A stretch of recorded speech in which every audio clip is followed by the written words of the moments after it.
the rest. Okay.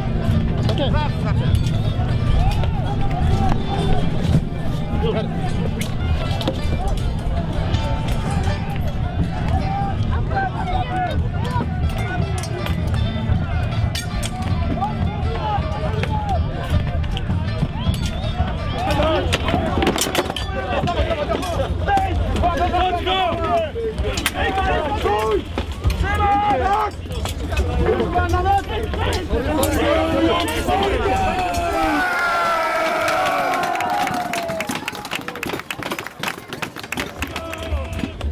Wielkie brawa, 2-0 w starciach, proszę Państwa.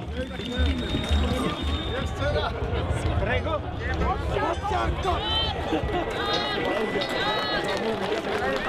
Well, I didn't die, not once. Pierwszy w historii festiwali historycznych nabieg na publiczność wykonany 500. But I was reserved, so most of the time I never even got a chance to get up there. They were doing such a good job. The reserves didn't even need to fill the gaps.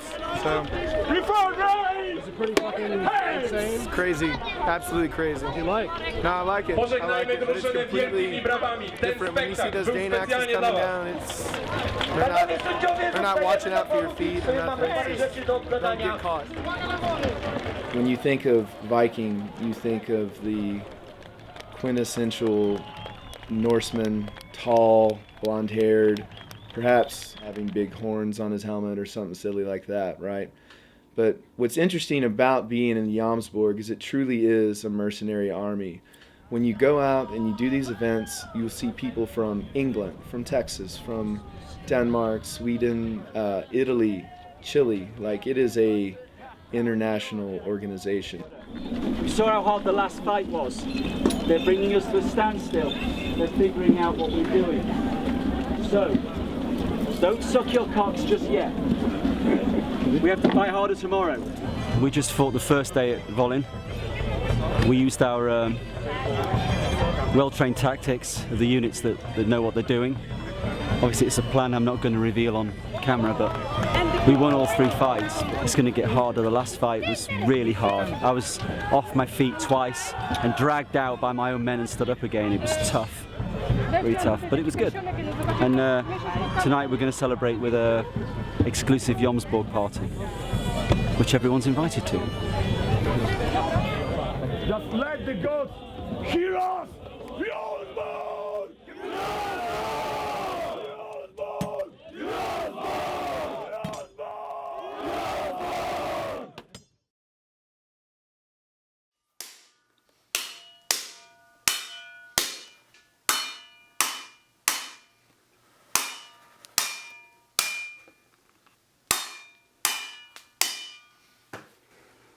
Don't even feel it.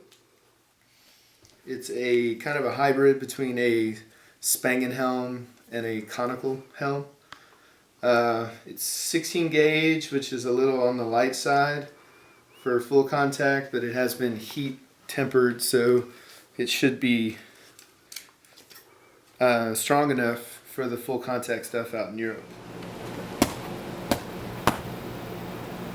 I'd be the first person to admit that I'm a little off, but I've never hurt anybody out of anything other than self-defense. When I was doing physical training, I always kind of felt like it was to attain some kind of abstract fighting status, even before the Jomsborg group. So coming into that basically was a big milestone for me, because whenever I discovered this group and saw that there were so many opportunities to take, you know, doing local fighting events and fighting events abroad, like, that was it for me. I pretty much, I walked away from a lot of things. I walked away from a very conventional life. I used to work, you know, 40, 50 hours a week, just like everybody else, and I've kind of like made a conscious decision to shuck some of that off and accept less material possession and less living comforts, so I could spend more of my time training and fighting and preparing for these fighting shows here in Texas and abroad. I can't really rationally explain why it's so important to me to be a good fighter with ancient weapons, but I just kind of have like this, you could call it genetic memory, you could call it, I don't know, being crazy, maybe even a little bit.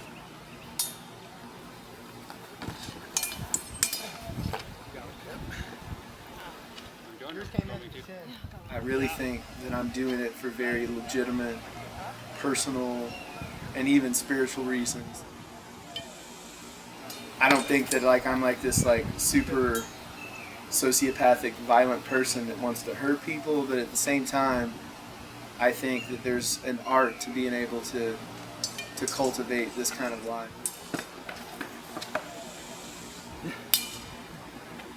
Well, today, this is really, to be honest with you, it's a light kit. So the mail is just to kind of give the look, but we could still work in the super hot Texas summer. Having these guys out here is huge. It's set dressing, it's actors, it's atmosphere that the kids really get into and appreciate. And these kids, let me tell you, they get into it. All right, everybody hydrated? Sir, yes, sir. Everybody had enough food to eat via snack? Sir, yes, sir. The Rangers Apprentice Camp is kind of a unique situation for us because it's our only camp that operates in a different timeline. It's a fantasy camp, kind of a medieval fantasy camp. And it's got Vikings, and it's got, the Irish and the English and the Italians, and it provides us with an opportunity to have a lot of these cultures present at the camp. It was really, really impressive. Having 52 kids behind me this morning come down and see the encampment.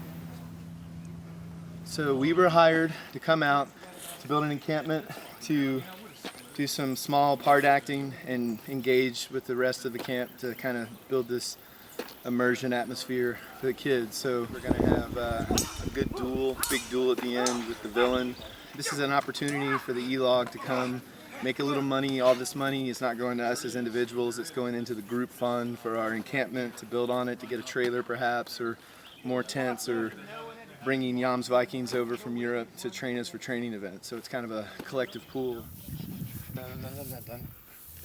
In the Jomsborg Lag, there is a induction process that each new recruit will be asked to take part in if he has developed enough affinity with the group, proficiency in the fighting system, and overall just kind of zeal and love for the culture.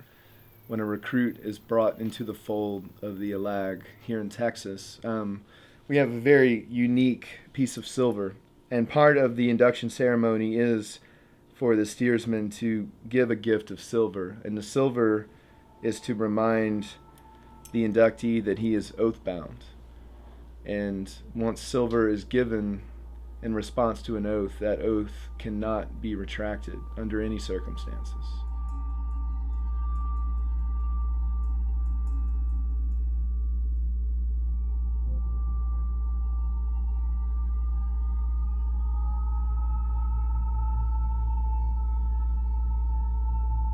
The steersman will, with his ritual weapon that he holds, will ask the gods to attend, and he will summon Odin and Frey to witness the induction. It felt like ritual, it felt like ceremony. Everyone was gathered, words were shared, talk of oaths, and talk of committing to a path, and committing to a steersman, a leader, and following him. These kind of things really strike deep in me.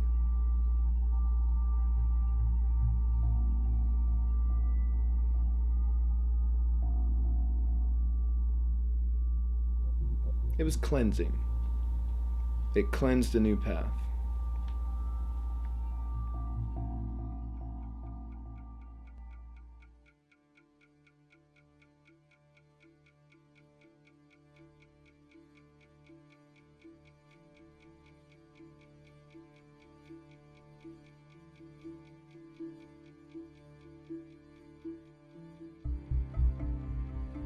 The greatest Vikings that had lived were the JomsVikings. They were the only military brotherhood that's known to have existed in the Viking Age, and they were the sort of the Spartans of the Viking scene, and they were an international bunch of free-thinking mercenaries that had allegiance to no particular king.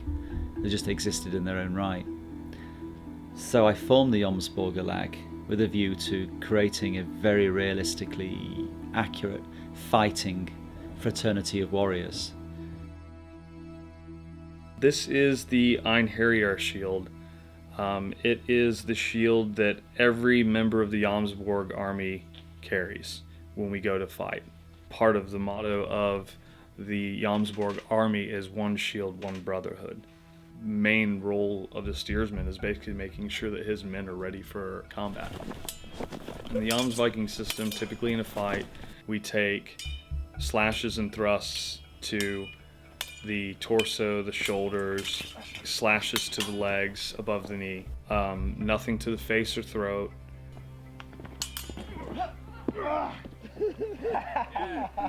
Viking culture was very martial. There was not an army separate from the civilians. All Viking men and women were taught to use weapons, and the martial ethos was very strong throughout the culture, which led to them being quick to fight, being very good at fighting. Well, you know, the word Viking is a pretty porous construct, you know, in terms of history and sociology. It's used to describe usually folks from Northern Europe and Scandinavia from usually around mid-700s to around the mid-1100s. Main focus in terms of activities is like the fiber crafts, the spinning and weaving, and we're in the middle of learning a bunch about natural dyes and just general, you know, daily life. We need craftsmen, we need weaponsmiths, we need people that know how to authentically make clothing. Viking culture, modern Viking culture and historical Viking culture is a very, very useful thing to bring to any country. There's lots and lots of skills that have been forgotten that have been resurrected in the Viking scene. It's a very hands-on experience, and as well as that, people get to interact with other people from different countries and different cultures on a real level. Yeah. I got my Carl Love. Where were you when you got your Carl Love? Yeah. So you got that from a spear today? I did. Yes, I got that from Carl. Those are my Karl Marx. Karl Marx. You'll realize real quick that it does not take a lot. That's what spears does, man. We got to bring Europe over to them, and then hopefully when they can get it together, we'll get them over to Europe, and then they can kick some European ass. They're not used to having spears like this. You know, you get a good spearman and they can do a lot of killing. But a lot of people want to just carry swords and shields and look good. And in big lion fights now, it's all spears, and it's a war of aggression and attrition. But as a commander, you're going to be able to do anything that you ask your guys to do, but you should have guys that do it better than you. When I met Phil Burthem, I remember him kind of stopping me for a second, and he looked at my arm and he said, "You look like a Viking," and then he walked away. That was when I met Phil. Come on, guys. Come on, those that are in, get in. Dave Kilburn is one of these people that's just like pure Viking, because he just sort of existed one day and became what he is. You can't make a man must make himself, and Dave Kilburn is a self-made man. We're Runes of Honor from Austin. I took a couple classes on Viking myth, and that kind of got me really interested in doing more research on history, and that led me kind of in this convoluted path to where I ended up at Viking Invasion in Waco one year. You know, it's like, oh fuck man, Vikings are here, let's go, these guys are from Europe, this is going to be awesome. So that kind of led us to it, both me and my brother, and where Runes of Honor lies along that is kind of what got me ultimately into this whole Viking thing in the first place, because all the sagas and things like that are all epics, basically.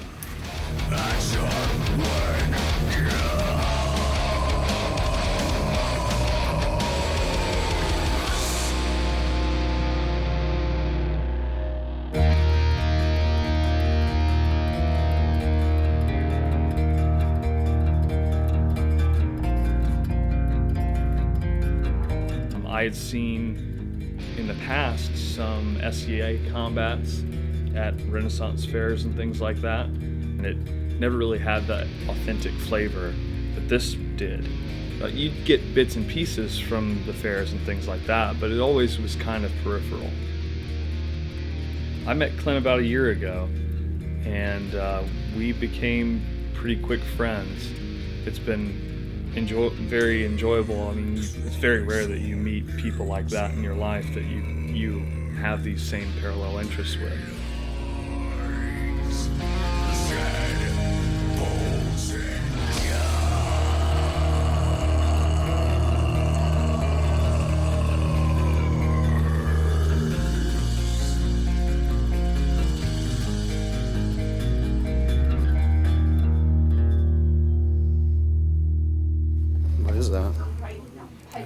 Is it a bladder? Oh, it's a scrotum? No way. Like a little coin pouch? Yeah, just do it like a circle pouch. You know what I mean? Condition it and do it like a circle pouch. Guys, like I said, thank you. So is that a bull scrotum or a buffalo scrotum? I would say bull. Yeah. But I'm not going to put up my hand on the Bible and tell you that's what it is, but that's what I think it is. Yep, me too. I've gotten real involved with doing leather work. I've never done anything like that before, but I've kind of developed a knack for it. And now I'm making leather safety equipment for all the guys worldwide. So I use that little scratch of a living so I could just get up every day and spend most of it training and exercising and reading the Hobble and pestering Dave a lot. But I think that the option to take up the sword and live as a warrior is something that you're called to do. I came and attended a training of theirs and had a real good feeling from the get-go. They were fighting with full-weighted steel, and I thought that was real unique. A lot of Western martial arts groups tend to want to kind of pad up or fight with wooden or rattan weapons, and I kind of felt like fighting with a full-weight weapon was a much more legitimate way to pursue Western martial art.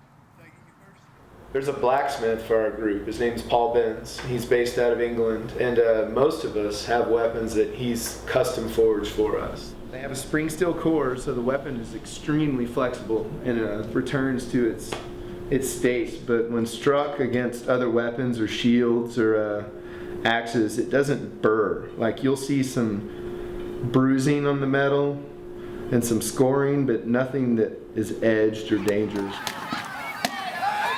Why do Texans do Viking reenactment? You don't have any Vikings in Texas.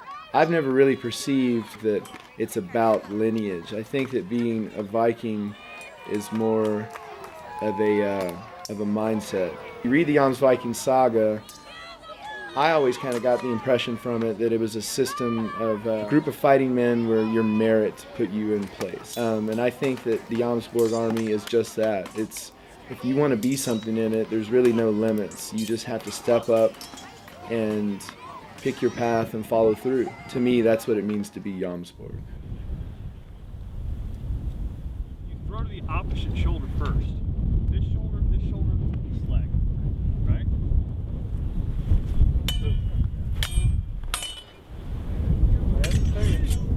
Put this on it, dirty. Keep your I understand. Keep your head up. I have a shorter sword, so I closed really hard. Her block came up. She brought the point down to try to keep me away, and just right there, popped me right in the head. We try and keep blood out of our shows. It's not something that we endorse at all. Like showing the public that level of violence. Taking up the sword is not for everybody. The people that it's for, I think it really speaks volumes in their lives. The people that dedicate themselves to military reenactment or any kind of martial arts, it's usually a very life length goal. The rewards are pretty much limitless. It's like, how far do you want to go with it? Ravensborg is here in northeast Missouri. It's a Viking reenactment ring fort made for living historian reenactments in the Viking time period.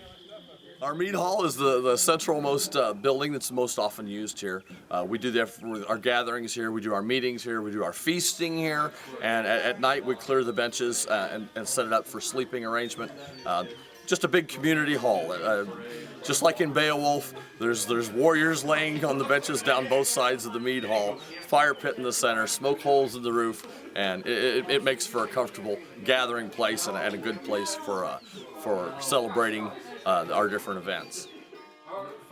And it's been a pretty unique experience doing all that cooking over the fire and using period tools for cutting all the vegetables and authentic ingredients, and it really adds to the experience, I think, of being here. It's interesting to do this sort of cooking experiment because everything takes a little bit longer than you expect, but the result is so cool. It's so yummy.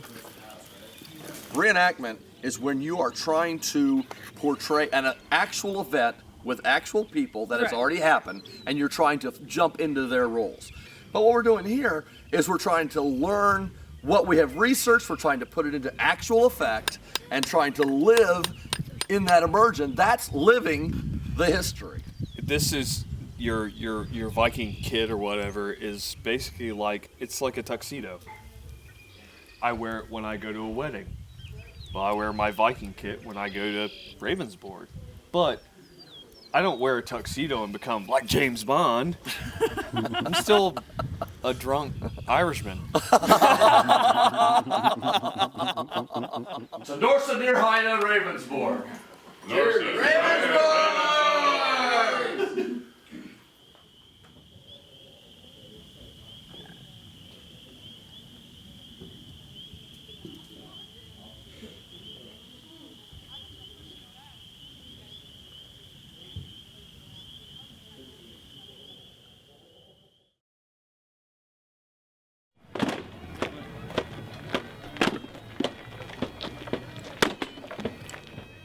Highland Games is a Scottish heritage festival here in San Antonio, Texas.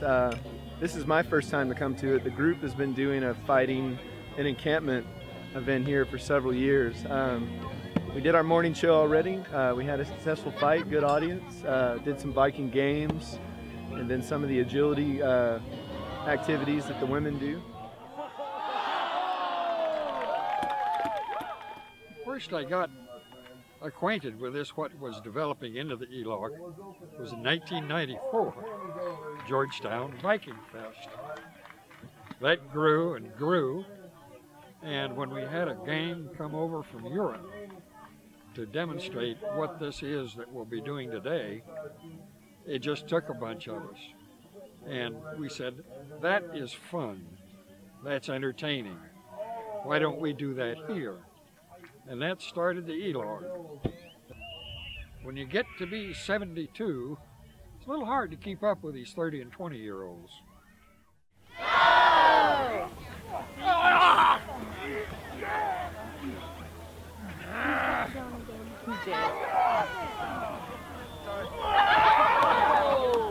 We'll be doing circles of treachery, circles of honor.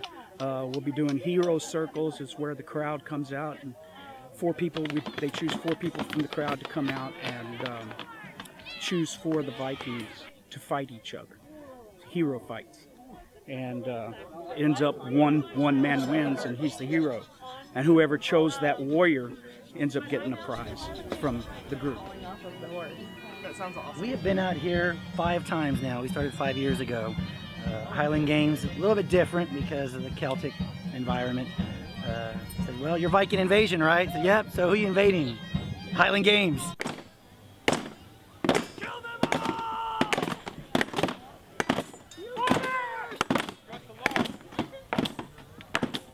The beauty of this is that everything we do out here, it's competitive. It's not choreographed. So for one, you got to be sharp. You've got to train a lot. And it's, like I said, it's competitive. So there's a lot of testosterone out there on the field. And everybody brings their A game. So that's something that I really enjoy out here. You know, something I work at a hospital in the mundane world, in the Viking world, come out here and just let it all out and have a blast.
amount of time that we spend training people and recruits that want to get involved with this, we don't do it for money at all. We do it because we love it, and we're very connected to each other in that way. So that's Texas. So you take that same idea and apply it to the greater Jomsborg army internationally, and you have that same thing. You will go off and go Viking and make these same bonds with people from around the world. And when you make these connections, they're lifelong. Like I've been in situations already in this group where I have been very hurt and needed help and got help from these people. And it was really, really special to get that. First game we're gonna play is called King of the Circle. It has 2 rules. There's a circle, and the last person in it wins. So, when you guys say now, they start the game. Warriors, are you ready? Ready! Are you ready? Ready! 1, 2, 3! Now!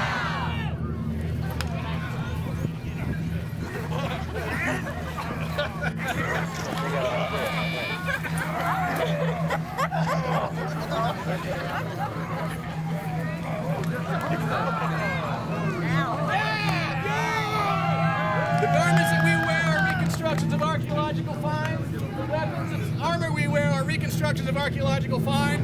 And our group has... What just happened? Well, we were doing our Viking games. It's called King of the Circle. It's kind of like a wrestling last man standing deal where we throw each other out of a rope circle. And we were just getting into it, and when one of the fighters was going to grab me to get hold of me to put me out, they actually pretty much just kind of clocked me in the face. It's not too bad, these things happen, but my vision is kind of impaired, so I'm probably going to sit out of this fight, and if I get the swelling down, I'll try to fight in the next fight.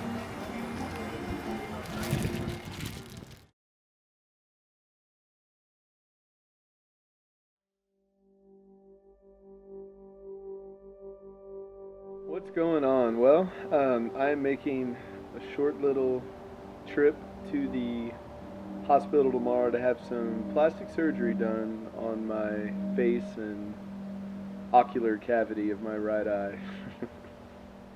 The swelling has been more manageable, but yeah, I got pretty puffy at the upper part of the eyelid here and right under where most of the breaks are. The breaks would be in this region, but deeper, not superficial. So pretty much what happened is we just got into it, and when one of the other fighters was going to give me a good shove out of the ring, he ended up putting the heel of his hand into my face. So just kind of got off on the targeting accidents and whatnot. But turns out, as you could see, taken quite a bit of damage to my right eye, and all of those nerve bundles and muscles that control the tracking of the eye have kind of just gotten impinged and bound up, and I've even lost all sensation in the right side of my face, and having stuff like, you know, slurred speech, as you probably notice, and all kinds of just uncomfortable skin crawling kind of sensations going on there.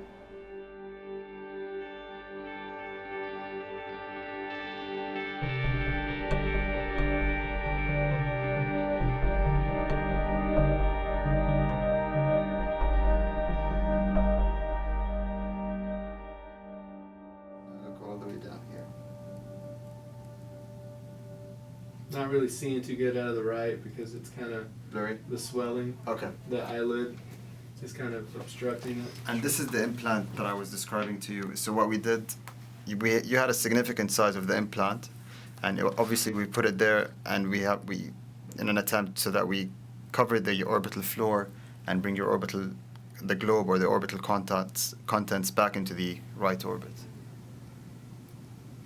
Basically, once this is scarred properly, yes, I could get hit in the face again and take it just like I would on an undamaged bone.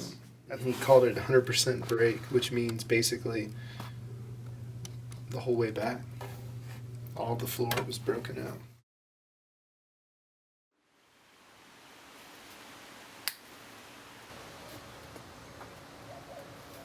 Viking culture, the Viking lifestyle, being abroad, being on sea voyages, like that kind of really kind of sparked something in my head.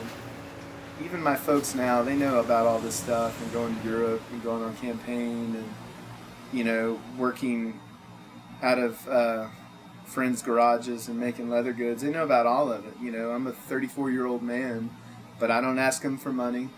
I don't put myself in a position to rely upon anybody. I just accept lesser living expenses and live simply, and they've actually got a lot of respect for that. Well, the Europe trip is, of course, the first time I've ever done anything like this. You know, I've been to England before in high school, but this is a whole different kind of thing. This is like going for 7 weeks, where pretty much every week I'm going to be involved in either rigorous training or some type of large numbered live steel event. And I spent the past 3 months after my eye surgery basically getting back in fighting shape and getting all of my equipment and trying to make as much money as possible to float me along while I'm out there. I've been told by not only my surgeon but my prescription eye doctor as well that it's healing really good. Most of the nerve damage in my face has subsided and healed. I feel good about it. You know, as long as I could keep spear thrusts out of there, I think I'll be good. I'm trying to push making this equipment, wrist equipment and hand equipment, that is a little stiffer and more padded to kind of cut down on breaking bones and fingers and stuff like that. Are you nervous at all about Poland? There's been a lot of talk about the Eastern Viking community kind of being a little rough. And absolutely. It's that good kind of nervousness, the kind of nervousness that keeps you on the top of your feet and ready to move. You know, I'm not scared of any man one way or the other. I've already been severely injured doing this. I've been severely injured before. I'm not worried about that. You hear rumors about they just kind of have like this rough, kind of careless style, and I don't know. I haven't seen it, but I'm not really concerned about that. Seems to be doing his job. My steersman, Dave Kilborn, isn't going to get to make this campaign. So, like, a lot of my brothers are still going to be here in Texas all summer. A couple of us are going, I think about 6 total. But there's still a large group that's not going to get to make the trip. And yeah, I'm going to miss these guys. It's going to be an absence. And not to mention, like, I have a wonderful girlfriend who I happen to be really into and spend a lot of time with. And 7 weeks is kind of a long absence, so they understand what it's like to have a passion and to piss off the grid for a while and do it. Like, I think that I got all their support, and all those friendships and bonds will be right there waiting for me when I return.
That's why I put on there big hooks, big worms and everything, and try to get them to not take it. But you just can't stop.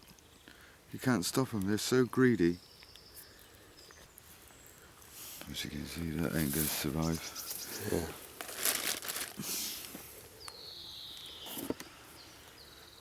Well guys, that's about it. I think I've got a few. You can see I can do it. It doesn't take much. But that's about me done now. That's enough for breakfast.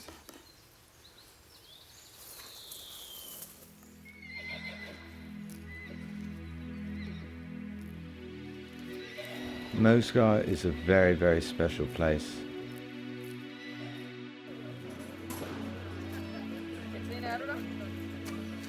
The atmosphere built up around the camp is one of traders and warriors and people who just want to come and have their holiday in the Viking scene. They bring their children, their pets. The festival atmosphere is one of, I'd like to say, one big family meeting together. Do you need a place to crash? I've got a big Saxon tent that I need to set up that you can share with the Americans. I've got 5 Americans going in there. I find the people we have a like-minded interest. You can choose your friends, and I've chosen a good group of people which I've got a great amount of respect for, and I just feel so comfortable within the Viking community. They're the closest thing I've got to a real family. So yeah, it's just very special for me to be a part of it. Hey, beautiful. There you are. Take the ball.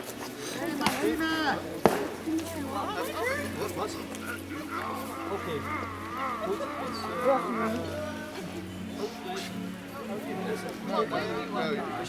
Table, I want around the fire pit and everything tonight.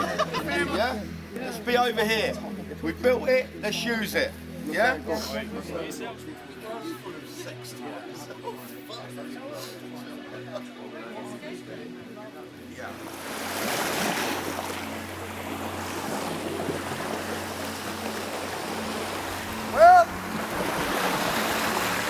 I'm happy to see so many people here. This couple, they wanted to become one. From the start, it's a man and a woman, and now they want to become one. They wanted to spend their life together, and I helped them in front of all their friends, the gods we know, the gods that we don't know. And this commitment is for them, for life, and for eternity. Because life doesn't end in this existence, and they promise to be faithful in all existences. Ivar and Martina! Ivar and Martina! Ivar and Martina!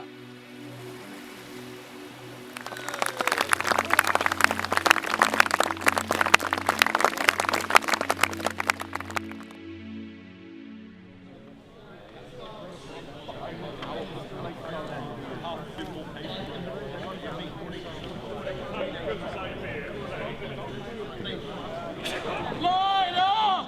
Come on, people! Get your gear! Form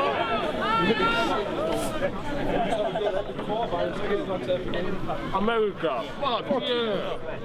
Several groups represented here, not all part of the Jomsborg army, and that makes it interesting because you get to see these other groups that have very similar goals and ideas, and you spend the week training most of the day. You have options to go to workshops that maybe focus on a weapon or maybe focus on a type of role in a battle like a skirmisher or a line fighter or something specific like that.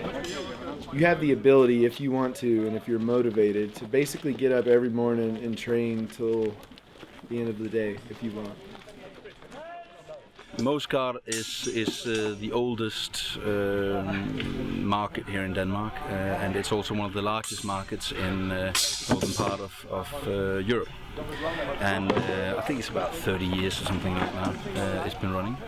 And even though there are groups with mixed fighting styles, we all agree on a fairly basic system, which really works, which makes it possible to do huge competitive battles. We do hit or fight in full tempo, but because of the blunted edge and the level of training, we are actually capable of taking care of each other without too many injuries. But of course, accidents do happen. So. You had a couple injuries today? Yeah, unfortunately. Some fairly bad ones, but that's not really that regular. We had 2 spear thrusts near the eye. Nothing seriously ended up happening. It was just 2 cuts on the inside of the eye and on the outside. So, but they're okay, the guys. Yeah, it was a thrust with a spear. So someone thrusted your corner of your eye, basically. Yeah. There's an option. So they're a little high. A little bit. That's our Polish hobby, you know. We're just falling down on something and just cut our eyes, you know, so head or whatever. Yeah. Normally, when you do an injury like that, you always take care of the guy who's injured. It's very much a gentleman's sport in that way.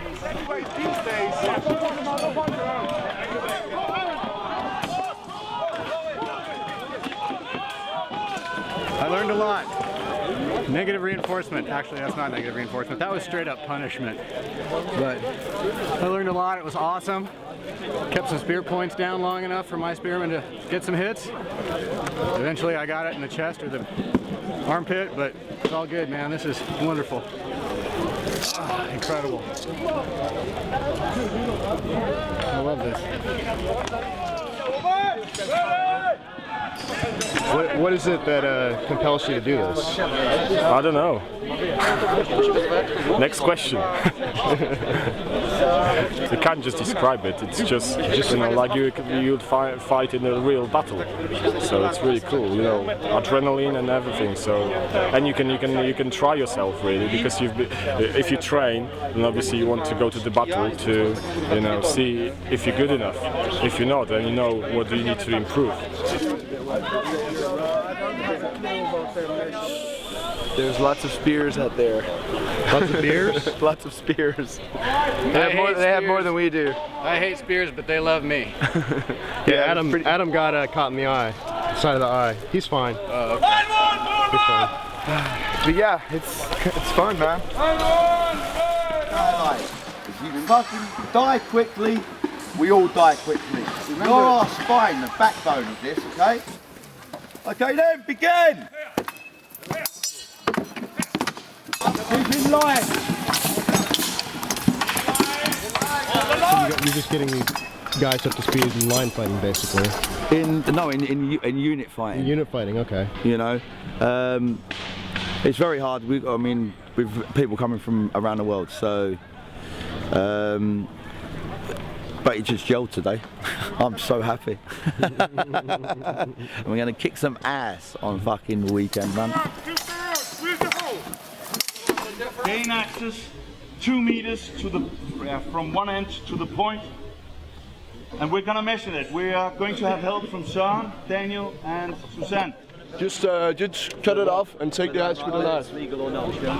Oh, but I think I remember this beer. You got one more? It should be okay. It should be 3 meters. The target area is the shoulder, the upper body, the thighs, down to the knees, but not including the knees.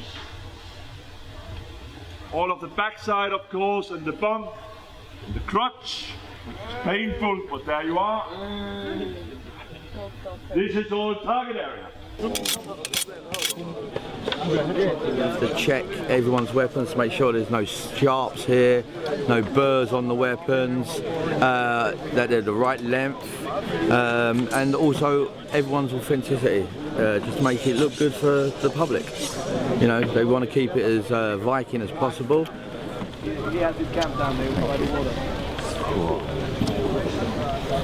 To decide who is going to take which side of the battle, we would have a football match in the old-fashioned way.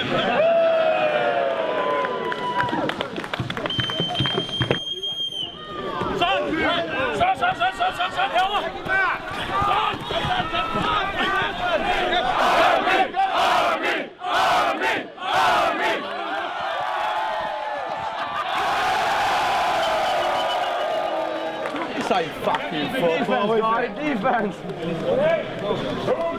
The army of Jomsborg will have Bjarne. Where is Bjarne? Thank you. Bjarne will be the one going on the field as the commander, the king of yours.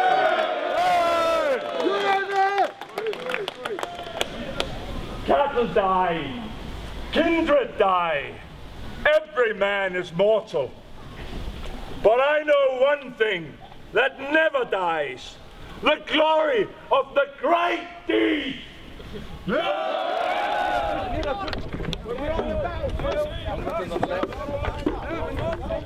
How long have you been on campaign this year? Well, this year? Yeah. I've been on for 6 months. 6 months? 6 months fully, yeah. Where'd you start? I started in Denmark, in Ribe, and then I ended up here in Moesgård. But I've been going up to Trondheim, Viking Market, Oslo, Skåne, Gothenburg, all that places. Where are you from? Australia. So you came all the way to do this? Yeah, to learn. Actually, I wanted to do something different completely, and I had an opportunity to do it. So I decided, well, why the hell not? Let's live a different life for a while. And it's very hard back home because you don't get access to any of this kind of things. And for any one of the trainers to come out to Australia is way too far for us as well. So we just we try to come here every 2 years, and this time I want to be here for 2 years to do a lot of more learning the crafts, the understanding of the weather, you know, the whole seasonal aspect that the Vikings would have actually faced, you know. So yay me. So first it will be Edgar, then we'll have Ask Black team, then we'll have Northstorm, rest of Ask, Weststorm, Spear Coast, Drengr. Okay, that's the way we're going to march.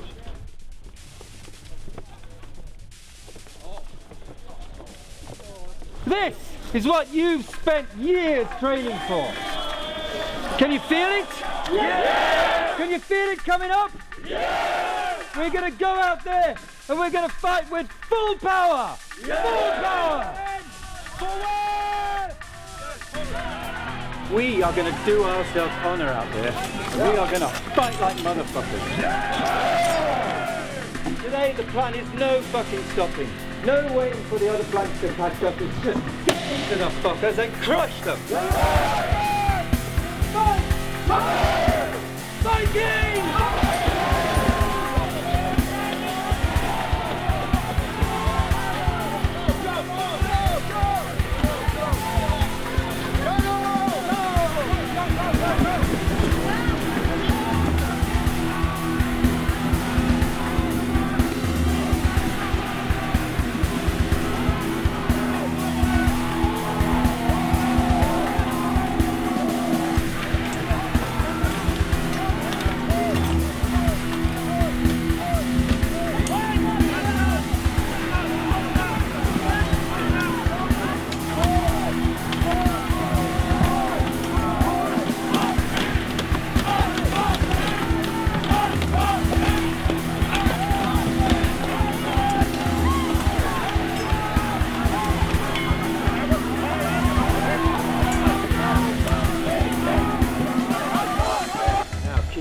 Fire burning.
We got our asses kicked. I was killed by my opposite flank commander with a knife I was the sole survivor of my right flank, and the left flank commander met me, who didn't know me, and we collided and he killed me with his knife, and the enemy killed him. That was my glorious ending. Well, I ended up falling to fill in a gap in the line. Runners do that sometimes. If the gaps get too big, you got to fill it. And I was on that last push with the spears. I mean, it's over in about 7 minutes, but it's like the longest 7 minutes of your life. You know? And it's really neat to see something go on that magnitude with the level of competition that they have.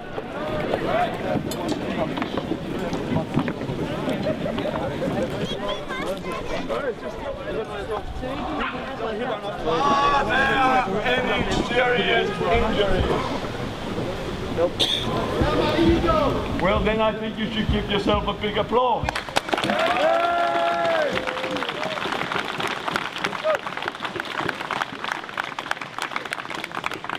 Thank you very much to everyone who ended up the point of this. I felt it was a very epic death today. Really enjoyed that. May I've lost 3 battles, but we fucking won one. We went, as our commander said, we went out in a blaze of glory. How do you feel, man? Hey? How do you feel? I feel fucked, actually. Really? Yeah. You know, nothing is more disappointing than dying and spending 15 minutes on the ground and getting up and seeing in that pile of horseshit a chainmail grid. Because I only have chainmail on my helmet. I'll tell you this, when we were marching down there and we were chanting "And Here You Are," and there was hundreds of guys ahead of me in column, hundreds behind in column, marching, chanting together, like my arms, the hairs on my arms stood up. It was like tingly awesome. It really has been a significant experience for me in terms of actually being part of a military unit, which I don't have any experience with, and just having to accept that life's not fair, and sometimes you get put places you wish you weren't, and you just gotta do it and accept it and let go and have fun and do your best. And that's been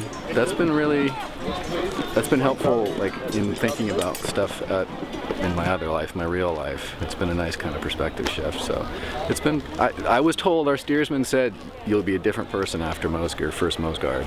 And yeah, it's been powerful. But my challenges have been mostly like figuring out how to really enjoy my time here, even though I'm not here as a fighter. Coming in as a little bit of an outsider to a group of people who already know each other is a little stressful for a while, and then you get past that, and then you're kind of part of the group. Thank you to all of you!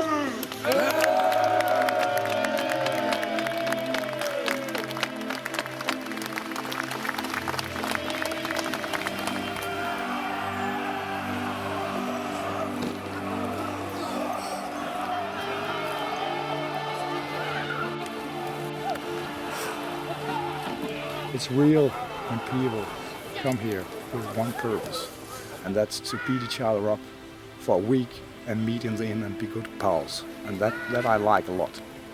So I think that's the most fine part about Moesgård. We have no troubles here, no fighting, no shit. Everything is okay. So I'm a happy chief.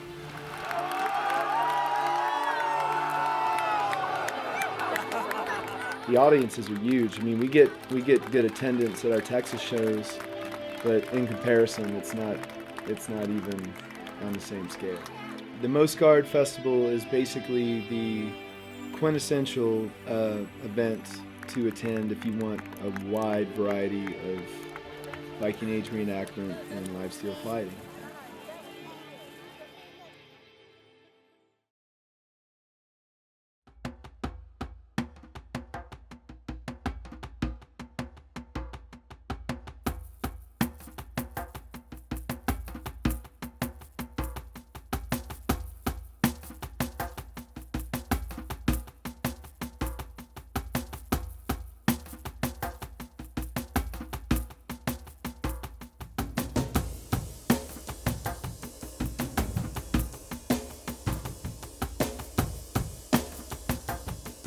row all the way to the Volin market. It'll take us all of today and perhaps some of tomorrow. If anything, like making the trip might kind of be therapeutic mentally and make my arm feel better. But it's a good group of guys, Triglaf, Elag, so I think it'll be a lot of fun. Probably a lot of drinking and vodka, but I expect to have a great time. Really good pickles.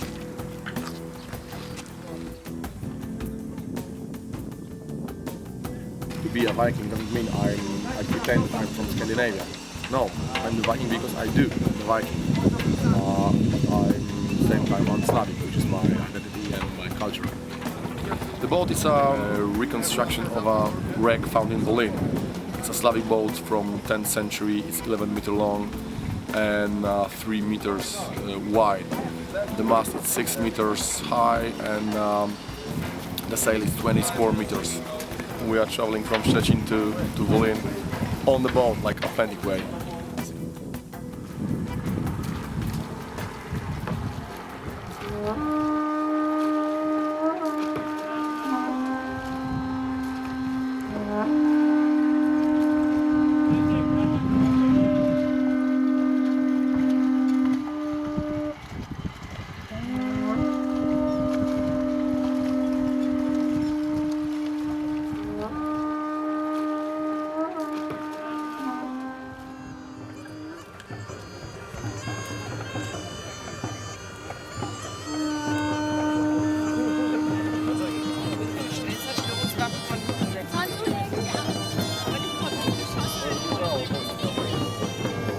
Really cool about Volin is when you're there at the event, they have the whole village laid out like a city. Not only are there several more houses built in the Slavic Viking way, there's wooden sidewalks that connect them all. So when you're walking around and you're doing maybe you're shopping or just meeting people, you really feel like you're walking around in a 10th century Slavic village.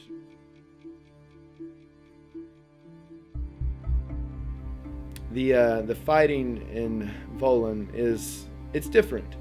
So we have this system that's based more in the West. The Western JomsViking system is based more on accuracy and footwork and targeting and agility and control.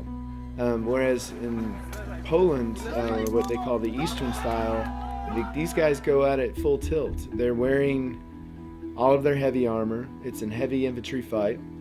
And there's no real target restrictions other than they don't want you thrusting at the face.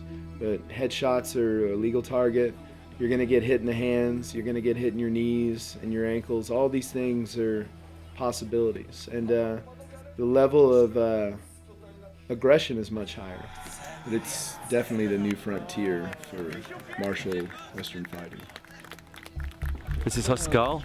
It was started by Olben Depper, the JomsViking in the red gamazon. We're doing a style now called Huskal, something I started about 10 or 12 years ago amongst reenactors, where I suggested that we should use the weapons like a weapon instead of a point scorer.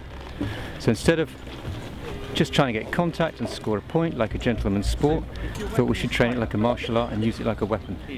So our starting point has been treat the weapons as sharp, treat the opponents as unarmoured, and look for a hit that would end the fight. We have these special masks now. They're extra hard, so they're weapon proof. Okay, so it's like a... They look like normal masks, but they're extra strong steel. Fencing equipment company in Germany makes them. However, it has begun to custom make them now to suit our game instead of sport fencing. So they've started to put extra padding on the back, extra protection. Pretty intense. Yeah, it is. That's what's the kick. You know, that's what's special about it. You can bring some kind of fighting spirit into it, which I always felt was lacking before. Mm-hmm. You know, you've got that extra power and pressure that comes from somebody really threatening you.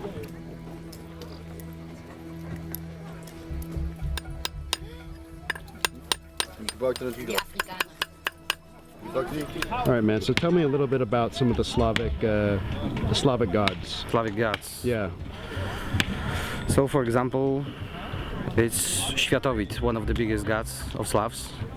He has 4 faces which look to the different parts of the world at the same time. Yeah, so like one of the really biggest gods. You cannot hide nothing from him.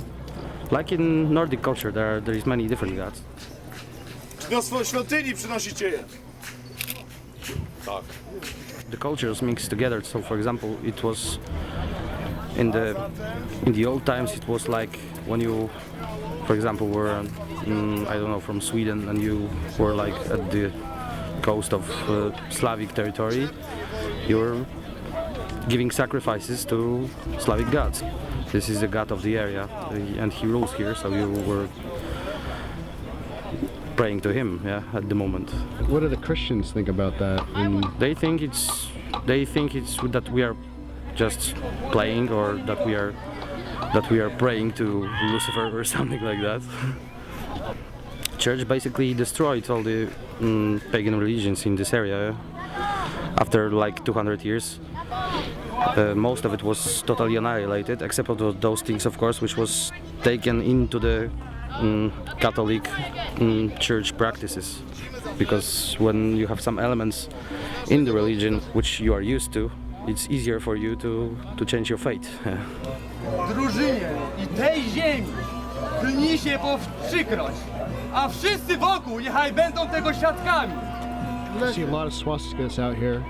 Yeah, swastikas are basically symbol of the sun, and it's okay. Many cultures have it, but we treat it as our symbol. Yeah, so we wear it, we have it, and we will not let any stupid people tell us that it's some symbol of something bad. It's ours. And during the Nazi times, it was just stolen from us, and it's ours. We will use it because it's ours. Volin event is the biggest Viking event in the world, and it's really fascinating because it's the place where really everybody meets, like people from more than 20 countries. We can trade and buy goods from all over Europe and more.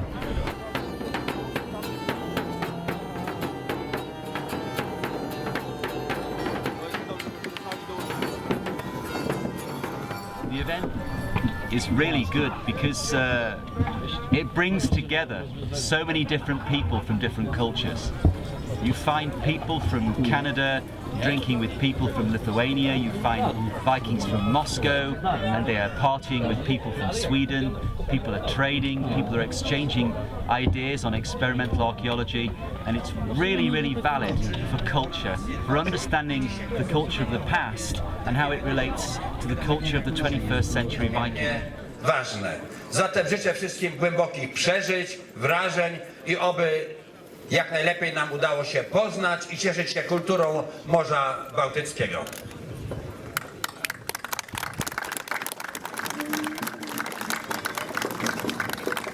XVII Międzynarodowy Festiwal Słowian i Wikingów uważam za otwarte.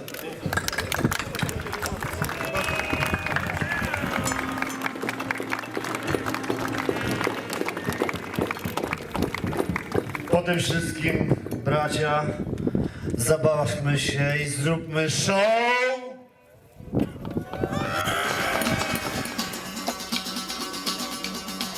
Raz, dwa, trzy, cztery. A nad nimi żakie słońce, a nad nimi wiru. Hej!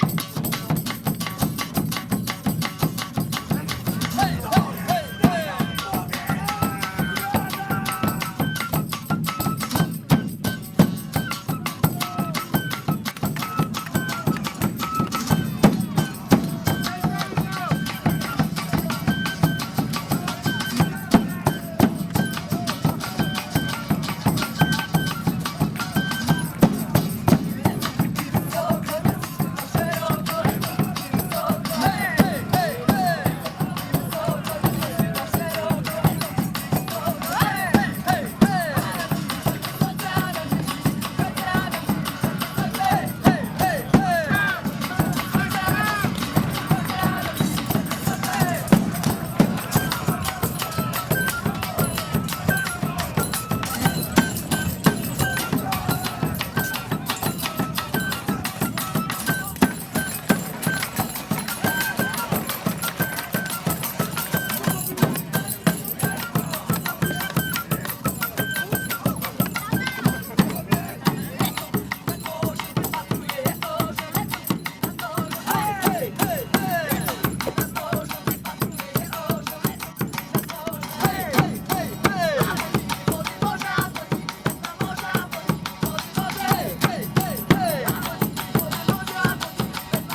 battle. I look at the fight on YouTube or something a few years ago, and I was shocked. Oh, how brutal does it look?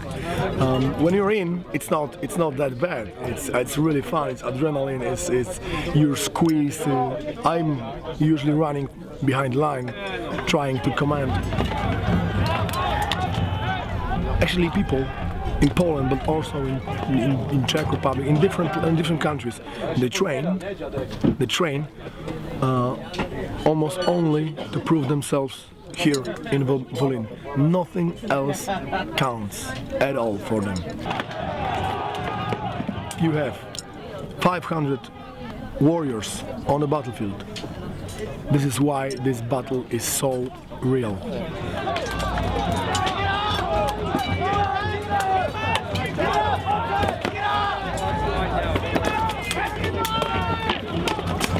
You get to hit as fucking hard as you want, and it's brilliant. You know, it's dangerous. There was tons of people that were like severely hurt.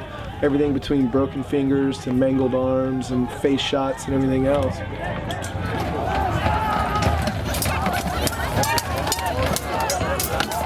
All these shots were coming in at my head, and you know, we never trained the headshot in Texas, at least not yet. I'm sure we'll start working on that. What kind of weapon do you use? It's a Danax. Which is about how long? Well, nose height for me, because a fantasy scene it would be something like this, so I could lean on it. But I prefer to have it here, because it gives that extra bit of reach. So you got kicked out of the battle today. Yeah, I apparently was more or less getting on too hard for them, which is strange because that's normally what the other side does. Normally the Russians they go absolutely mental, and I guess today it was my turn. Next year I dye again with some black so they won't recognise me, and I'll do it again.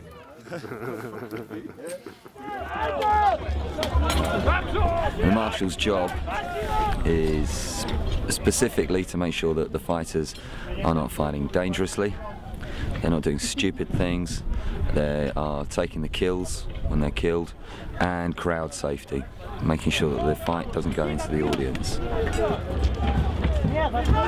Yeah, and we have quite a tough marshals, which sometimes they overreact, but they have to, otherwise this thing will be impossible to control. So they have the magic sticks and they kill. And if you complain, the kill is the hit is a hit. It's not a touch. You're out. You're out. You're out. You're out. We go shirtless because we need to be immediately identified. Any form of clothing, when you're wearing a helmet and when your adrenaline's going, could look like padded armour or anything like that. So going shirtless means it's obvious who we are at a glance. Hey! Hey! You okay? You okay? Move! You got a man down. Away! Back up! Back up! This man here, go away! Back! Go that way! Everybody down! Go down! Go! Get down! Go! We have an injured man here! Let's get him off. No, we need to get first aid here. First aid? Yes. All right.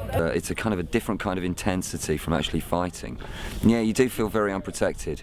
You do need to be very aware of where the fight's going, whether it's coming towards you, going away from you, and how you can get in to get to people, because there's backswings going on all the time from people's weapons. Their weapon doesn't just go forwards, it also goes backwards. So if you're coming up from behind someone, you have to be very aware of where that man's going to put his weapon. And yeah, you feel naked, you know, shirtless, helmetless, gloveless, just with a stick. It's a rush.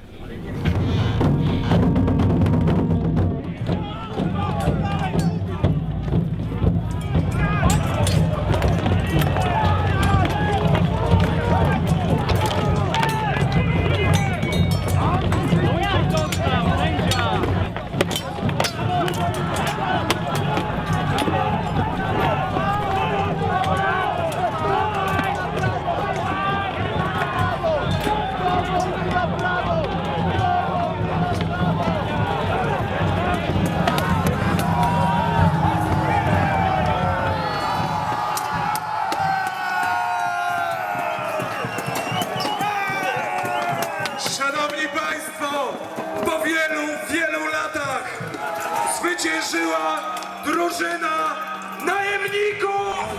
That was a real fight today. The opposition came on incredibly strong, especially in the last round, and they just kept fighting and pushing and pushing, and they just had the will to win. This isn't Moesgård, this isn't reenactment. This is a fight with weapons, close combat, and it's in your face. Sometimes the helmet are smashed and there's some minor scratches, let's say. Have a bit of a headache, that's all. What happened? An axe, right flank. And this is a Polish helmet, so it's strong. Did you know how strong the blow is? These guys really want to hit you with everything they've got, and they're like hungry wolves, and you're just red meat.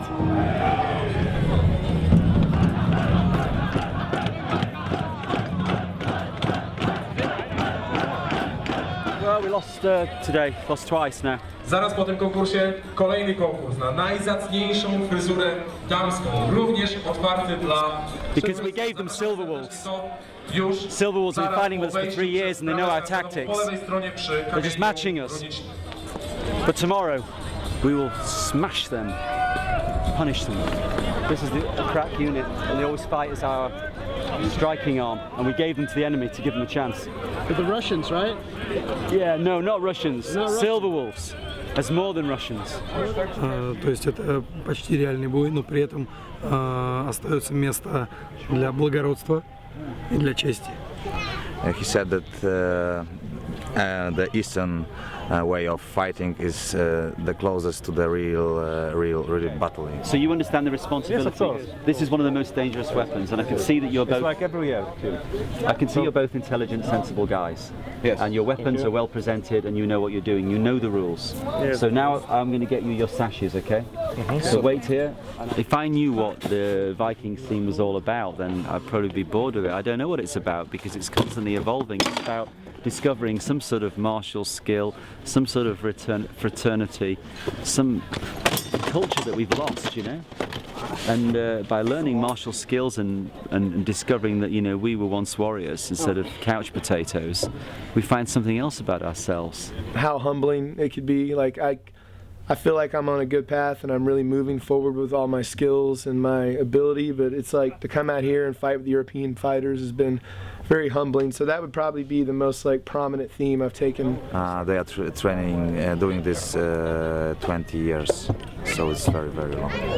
Unfortunately, I met this complete asshole called Igor Gorovich and his friend Ragnar from Silver Wolves. Both of them homosexuals, I believe. Он сказал, что мы геи. There they are now.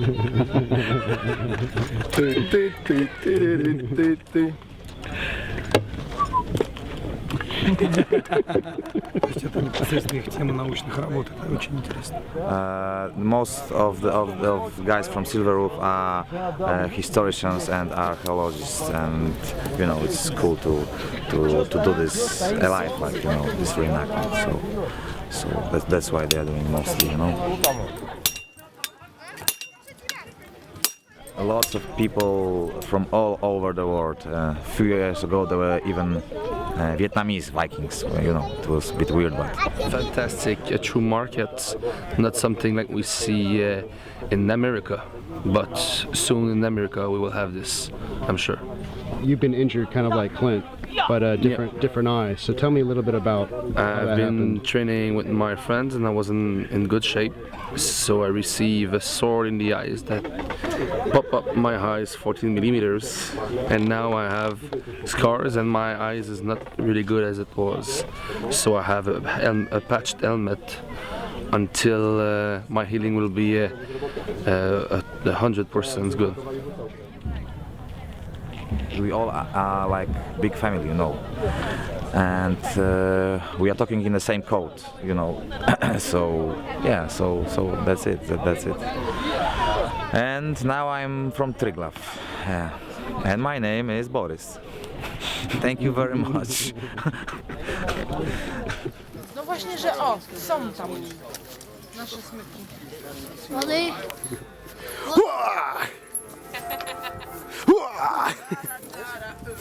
No. It's August 8th, so I've been on campaign for a little over 4 weeks, almost 5. I mean, I actually have been doing quite well with it and haven't been uncomfortable until I got to a point where I was having to stay in a wet tent that collapsed, and it just doesn't really ever dry, especially if the weather is still bad and you have this tent that fell on the ground and wet, so everything in it is wet, you're wet, and there's just no way to really dry it out when the weather is still misting and, you know, consistently raining afterwards. So after being in that for about 3 or 4 days, I definitely got sick, and I've been kind of behind a cold for about the past 2 weeks. So it's been rough. It's on as far as the health side, but I think that I'm handling it pretty well. I haven't like had any, you know, breakdowns or nothing. I've been able to keep taking part in everything and being involved. Sprechen Sie English? No Deutsch. It's fantastic. Awesome sauce. Lovely weather. It's been a bit wet, but we're staying dry for the most part, having some good show fighting in Germany this weekend. Yeah, what happened to your shoulder? Fighting with 2 weapons against the Daneaxe, and I got locked up with my shoulder up in the air, and then someone else came up to me and parried both of my weapons in a partial dislocation that I had to wiggle back in. So I'm out here just getting teased by all the fighting that I can't, you know, participate in. I did get a tattoo actually at Jylov, Sweden. Traditional way? Yeah, traditional by hand. And the head we had inspired by the Jomsborg wolf head. So when we were sitting there, Kai was sitting there modeling the serpent head after this wolf. But this has actually turned out to be a pretty good market, even though we've had bad weather and it put off the fighting for the first part of the day yesterday. There's really good turnout here. I was expecting less people, and the layout of the museum and the grounds is really impressive in comparison to some of the other ones that were more like a open field. The life here in this town, in this museum, was real for real Vikings and steady.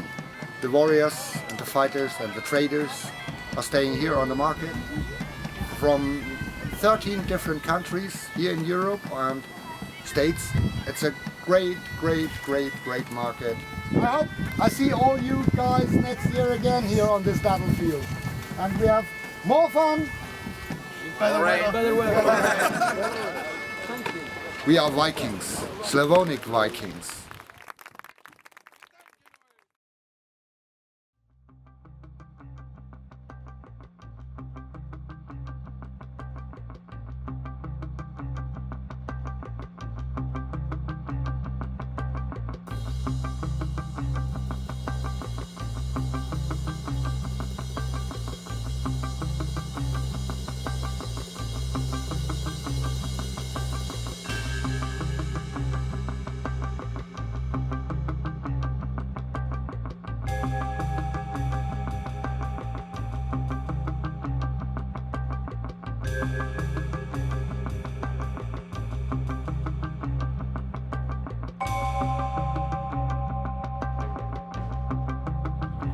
Zebrałeś wszystkich wolnych najemników z tej części Europy i zachciało ci się skarbów Jomsborga.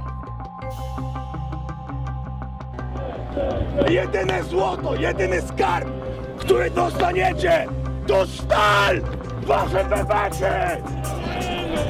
Tą włócznią poświęcamy naszych wrogów Bogom na ofiarę! Będziesz miał nasze srebro jako dary grobowe!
brotherhood, these guys that you've never met before in your life are looking out for you on the field, so you not only win the battle and bring victory to Jomsborg, but also so you don't get your head smashed in and injured while you're out there.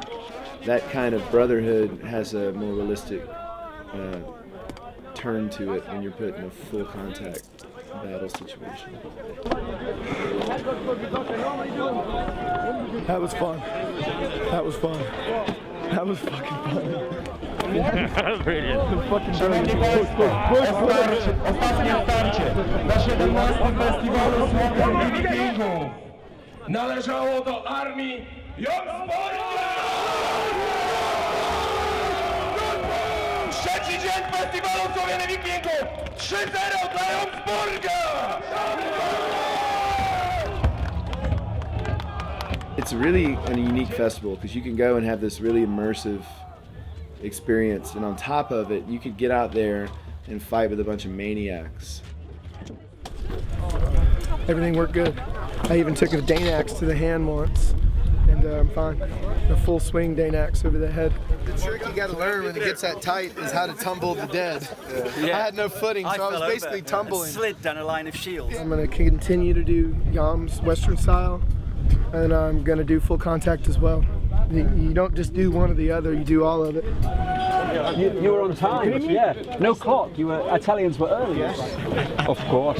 You have to know that we didn't eat to be Italians. inside. Me too. Yes, but we are Italians. It is different. And now we must eat, yeah? Absolutely, alone. Everybody's laughing, and everybody's drinking, and we forget the only reason why we win is because we are a brotherhood. We stay together, we think like one animal, like wolves. That's why we win.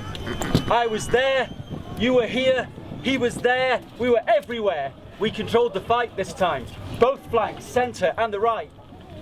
We have to try harder.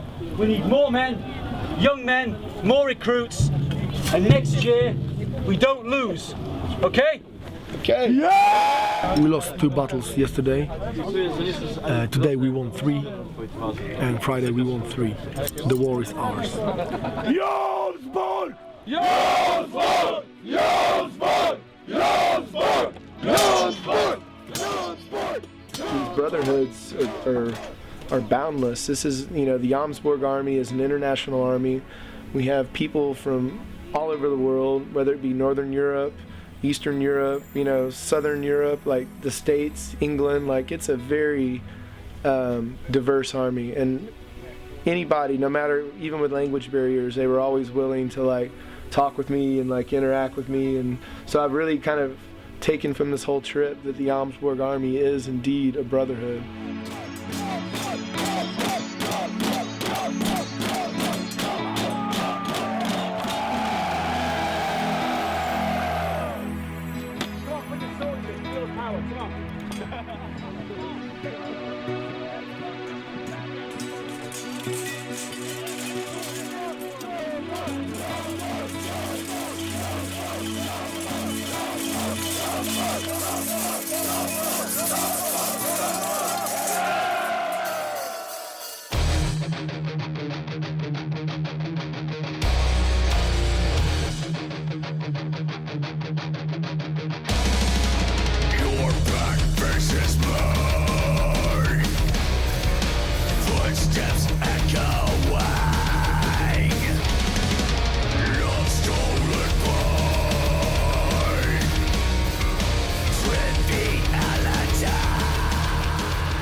Poland, home of Eastern style fighting, so we thought we'd take a break and do some Huskarl.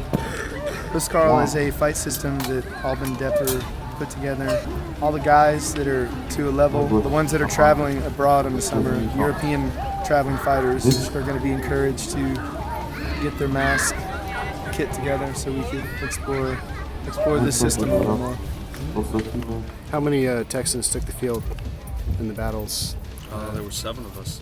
Well, we've been reserves pretty much, so we'll fill the gaps, make sure that they can't wrap around us on the flank, and it's been pretty interesting. Some fights have been kind of dull because you're just bimbling around in the back line waiting for something to open up, and others get really crazy really quick because all of a sudden you're on a flank that's crumbling and you're having to like put men in the gap. I've been wanting to go out to Moesgård and Wollin for 6 years now since me and Dave started, and it's been an amazing experience. And coming here to the fort that's based off of our namesake of our army is just a really also great experience. Here it is. They call it a dragon in the museum, and I think it looks a little more like a wolf, and that's what we've been calling it. You can definitely see the resemblance as our Elog symbol.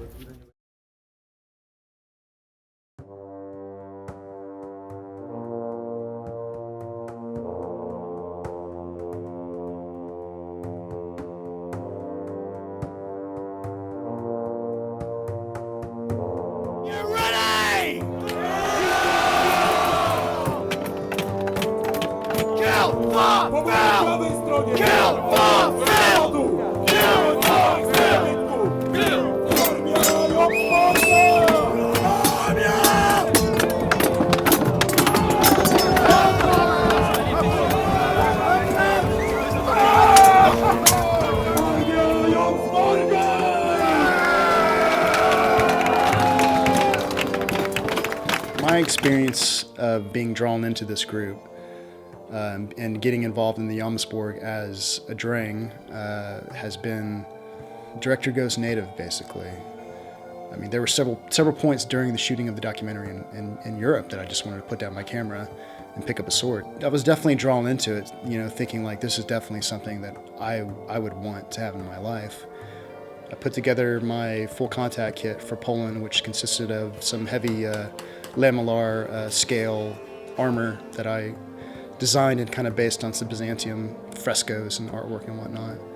I had my helmet made by the same guy who made Clint's helmet, and he did an amazing job on that. I based that on a find from the 8th century, I believe. Good, good. Hit me right here. Hit hard. Good.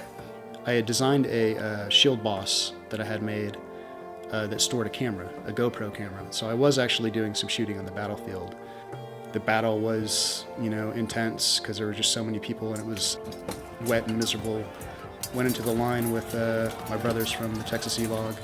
There definitely were moments where I was like, this is crazy, you know. These guys are really coming at you. The Viking reenactment scene, it existed before Philip, but you know, Jomsborg was really like his thing that he grew and nurtured into what it is now, and it's a huge organization basically, and you know, it's pretty amazing to be part of it.